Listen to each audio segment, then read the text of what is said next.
Here now with Andy and Sam from Marist. Lads, tough loss for you today, I suppose. What are your takings from the game as a contest? Look, it's just a disappointing one, knowing how strong we were going into the game. The lads are building. We knew at the start of the season maybe the boys are a bit young, but that didn't make a difference for any of us all year, because we knew anything we threw at the lads this year, they just did it, and that's why they're here today. And it's honestly a credit to them lads. They're honestly great lads to coach, but the fact that they're such a young thing, there should be high hopes for them. I suppose you played Grammar earlier on in the competition. Again, you came out at the end of a defeat in that one. I suppose coming into this game, what was the prep work like? Did you go back to that game, or were you just looking at different games, I suppose, for the coaching side of it? Yeah, no, we've done a lot of video analysis on the Grammar. To be fair, this is our third time meeting them this year, and I suppose we kind of targeted taking them all away from them, and it worked in times for us. Tried to keep the pressure on, which I think for the first 15 minutes we kept great pressure. Referee didn't see a grounding, and we didn't get an early score, and that kind of, could be a different game after that then, but full credit to the Grammar. They're an excellent team, very well coached. So. I suppose you mentioned that you get, Grammar get the early score. You had a lot of possession early on, looked like you were going to get over first.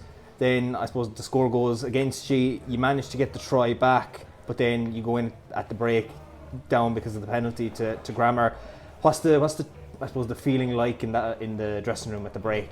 Look, the second half from the scoreline just definitely did not reflect the game out there today, because coming in at half time we knew we were after playing all the rugby. They got 2 lucky scores with the penalty and the try, and then we got our one then just to kind of put us back in the game for half time. We were hoping to come out a lot stronger in the second half, but that's where I suppose Grammar are a bit better. They didn't have boys cramping or anything like that, and that's what kind of let us down in the end.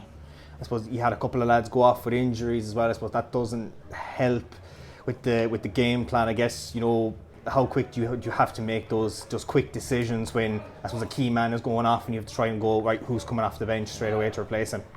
I suppose our hooker went off a cramp. Owen, he's our main line-out thrower, and he full credit to Callum Kelly, who came in and stepped up.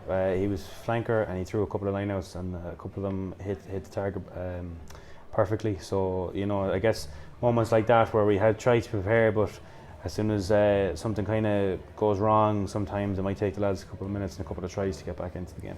Now, I know it is a defeat, and the lads, when they were coming off the pitch, were fairly deflated with it. I suppose, what's the chats that you can have with them now to give them that pick-me-up, that they can progress further along the development with rugby, and that there is going to be more days down the horizon where success can come from, especially lads who are going to be in this competition again next year? Yeah, well, look, it's just the fact, look where you have to come in this year. At the start of the year, they didn't have any hopes whatsoever, and then we said, look, we get you to a final, they're in the final now, so they know they can overcome things and overcome challenges, especially in tough times, so that will stick with them for life. And it's credit to a lot of young lads there. You can see a lot of their rugby has improved, and that's credit to themselves for being out and training, putting in their own work off the pitch as well. And they're just great lads to work with, to be fair. Majority of our team are 16, and we have to sometimes remind ourselves of that. We've a lot of TYs. Our nearly our whole backline and nearly our whole forward pack are all TYs, and there's only a handful of 6ers and a handful of 5ers. So it's just about realising how young the boys are, and trying to focus on their good attributes rather than what they need to improve on. Perfect, lads. Thank you.